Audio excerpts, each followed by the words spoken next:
Nitrate in ground water का topic आज discuss करेंगे हम।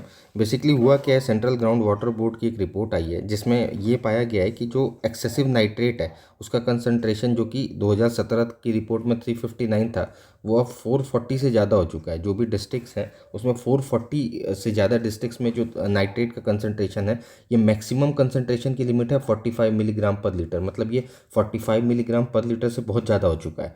ठीक है, टोटल डिस्ट्रिक्ट कितने इंडिया में 779, उसमें से 440 में अलार्मिंग है, मतलब 45 मिलीग्राम पर लीटर से ज़्यादा हो चुका है।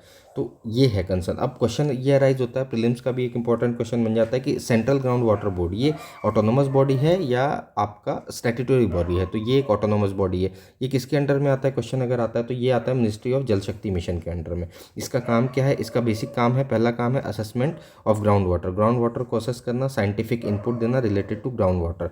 अभी ये एक्सेसिव नाइट्रेट हमारे वाटर में, ग्राउंड वाटर में जा रहा है तो इसका कंसर्न क्या है बेसिकली। तो बेसिकली दो मेजर कंसर्न है इसका। पहला जो कंसर्न है वो है मेथेमोग्लोबिनिया, है ना। ये क्या है भाई मेथेमोग्लोबिनिया? ये बेसिकली एक डिजीज़ है, डिजीज़ का नाम है, जिसमें होता क्या है कि जो नाइट्रेट है हमारा, नाइट्रेट जब हमारे माइक्रो ऑर्गेनिज्म के साथ मिक्स होता है तो ये नाइट्राइट में कन्वर्ट हो जाता है।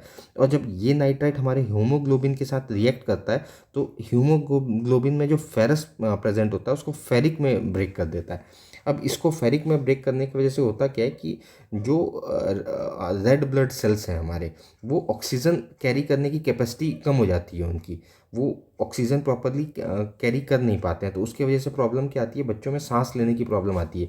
जनरली ये बच्चों में होता है, और बच्चों में होता है और जब सांस लेने की प्रॉब्लम होती है तो ब्लू, थोड़ा बच्चों का जो कलर है वो ब्लूइश कन्वर्ट होने लग जाता है। इसलिए इसको क्या कहा जाता है, ब्लू बेबी सिंड्रोम भी कहते हैं। तो ये भी एक इंपॉर्टेंट क्वेश्चन है, मेथेमोग्लोबिनेमिया को ब्लू बेबी सिंड्रोम कहते हैं। ठीक है, अब दूसरा कंसर्न क्या है हमारा, दूसरा कंसर्न है रिलेटेड टू इन्वायरमेंट। इन्वायरमेंट में क्या है, आपने देखा होगा अलगी का एक ग्रीन लेयर वाटर के ऊपर जमा हो जाता है ना। तो इसमें भी क्या होता है, जब वो एक अलगी का लेयर जमा हो जाता है तो बायोलॉजिकल ऑक्सीजन डिमांड, जो कि बायोलॉजिकल ऑक्सीजन डिमांड होती है किसी भी सी की, उसके नीचे किसी भी पॉन्ड की, जो उसके नीचे के ऑर्गेनिजम्स हैं उनको ऑक्सीजन की रिक्वायरमेंट होती है।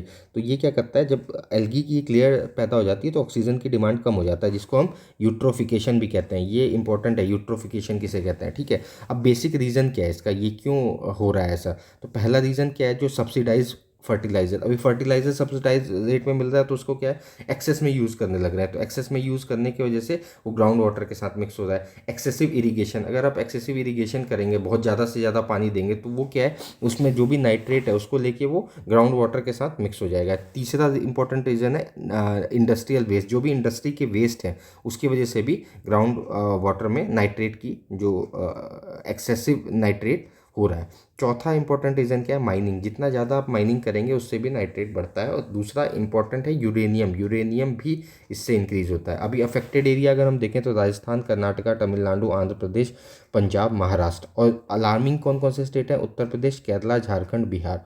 ठीक है, तो ये आपका कंप्लीट टॉपिक था। आई होप आपको समझ में आएगा। कोई क्वेश्चन होगा तो पूछिएगा। Thank you.